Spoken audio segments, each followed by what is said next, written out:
Bonjour, j'ai 15 minutes pour vous présenter un bilan. Donc le bilan est composé d'un passif. Le passif, c'est généralement les sources des fonds, de l'argent, comment vous avez trouvé cet argent. Et vous avez un actif, c'est assez simplement, ça répertorie globalement comment vous allez utiliser cet argent. Et c'est rangé dans l'ordre de disponibilité. Cette disponibilité permet de voir que, en premier temps, dans l'actif, vous avez l'immobilisation. En clair, pour dégager, pour trouver de l'argent pour l'immobilisation, vous devez vendre un terrain, ça veut dire que l'argent n'est pas immédiatement disponible. Après, vous avez donc les animaux reproducteurs, lorsque vous avez une exploitation avec des animaux reproducteurs. Vous avez tous les stocks intrants, les autres animaux type génisses. Vous avez les stocks en terre qu'il ne faut pas oublier lorsqu'on est sur une exploitation grande culture, ça peut représenter des sommes relativement importantes. Vous avez les créances des clients, c'est ce qu'on vous doit. Et vous avez les liquidités. Du côté passif, généralement vous avez pu financer tous ces immobilisations soit par du capital propre, soit généralement vous avez fait un emprunt long moyen terme. Et vous avez éventuellement contracté des emprunts court terme. Et il vous reste éventuellement des dettes fournisseurs et ou des liquidités.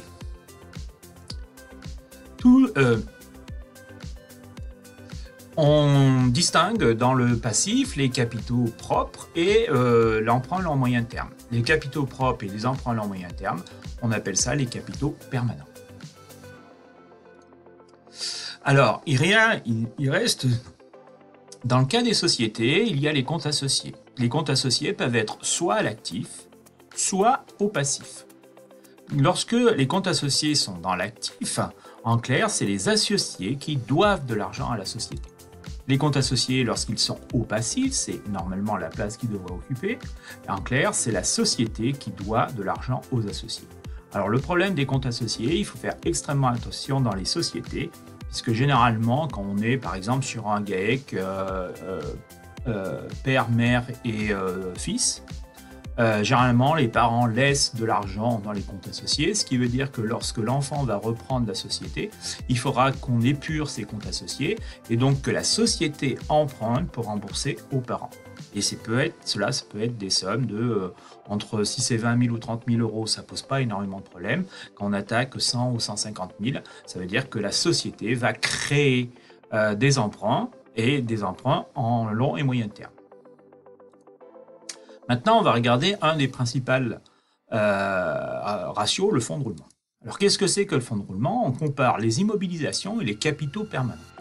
Et en clair, c'est les capitaux permanents, s'ils sont supérieurs aux immobilisations, votre fonds de roulement est positif. Ce fonds de roulement ici va donc pouvoir financer tous vos stocks, donc tout votre cycle de production.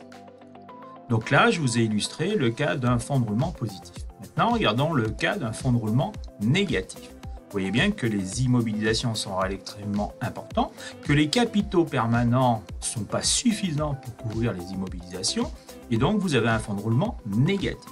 Ça veut dire qu'ici, on est en train de financer des immobilisations avec des emprunts court terme. Donc là, vous êtes bien sur un cas de fonds de roulement négatif. Donc ces capitaux permanents, je vous rappelle que c'est des capitaux propres, additionnés des emprunts long et moyen terme. Donc ici, vous avez des proportions qui peuvent être différentes. C'est pour ça que les banquiers sont très intéressés par la notion de capitaux permanents et par la proportion entre emprunts et capitaux propres. Et bien entendu, vient s'insérer ici les comptes associés qui peuvent être positifs ou négatifs, puisque généralement, les comptes associés dans l'actif, on les remonte au passif en négatif. Et il reste le problème des animaux reproducteurs. Alors, le cas des animaux reproducteurs. Ici, vous avez donc deux cas. Vous avez l'actif d'une situation, le passif. Alors maintenant, regardons où on met les animaux reproducteurs. Les animaux reproducteurs peuvent être mis soit en stock, soit au niveau des immobilisations. Alors, ce qui veut dire que là, il faut faire extrêmement attention sur des systèmes avec vaches allaitantes, puisque si vous imaginez 100 vaches allaitantes à 2000 euros, ça fait une somme relativement très importante. Quelle est l'incidence? Eh bien, l'incidence, si on prend que le ratio fonds de roulement. Vous comprenez bien qu'ici, un fonds de roulement, c'est les immobilisations moins les capitaux permanents. Et donc, comme les animaux sont au niveau des stocks, le fonds de roulement est relativement important. Vous pouvez constater que le fonds de roulement est tout à fait différent si vous mettez les animaux reproducteurs au niveau des immobilisations ou au niveau des stocks. Par contre, ce qui peut varier, c'est le besoin en fonds de roulement qui est relativement très important lorsque vous mettez les animaux reproducteurs dans le stock, puisque le besoin en fonds de roulement, c'est l'argent nécessaire pour faire fonctionner votre cycle de production.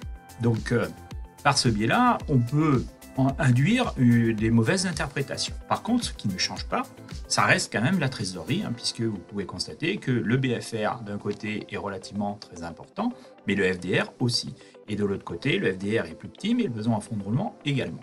Donc la trésorerie est quelque chose qui ne va pas bouger, et la trésorerie est un élément qui sera abordé une prochaine fois, puisque c'est extrêmement stratégique, puisque le bilan vous dit comment est utilisé l'argent à un moment donné, mais il restera quand même à financer le cycle de production.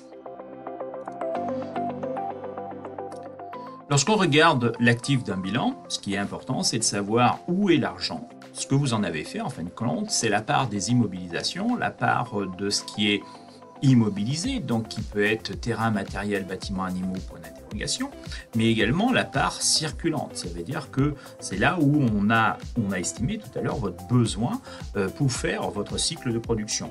Et donc là, cet élément-là est extrêmement stratégique, puisque vos stocks, qui sont par exemple pour des céréaliers, un bilan ne s'interprète qu'en fonction de la date de la clôture du bilan, puisque ça n'a pas d'intérêt de l'interpréter sans tenir compte de la date. L'exemple typique est globalement, lorsque vous avez clôturé le 31 décembre, globalement, il faut bien ne pas oublier que pour certains, vous avez toute la récolte dans des silos, et donc vous avez des stocks extrêmement importants, et donc on peut avoir des trésoreries négatives, mais ces trésoreries négatives, en réalité, elles ne sont pas négatives, puisque vous avez des stocks, et vous n'avez plus qu'à prendre votre grosse remorque, et aller vendre ça à la COP, au négoce, etc., pour remettre de l'argent.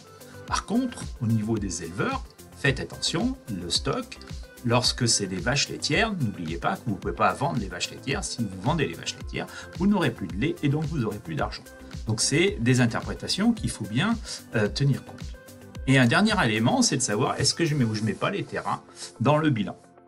Alors ça, c'est des choix stratégiques de chef d'entreprise, mais lorsque vous mettez les terrains dans le bilan, ça vous permet d'augmenter la part immobilisée. Ça vous permettra aussi d'amortir les droits notariés et ça vous permettra aussi de mettre les intérêts des emprunts pour l'achat des terres dans votre compte de résultat, ce qui peut avoir une incidence fiscale.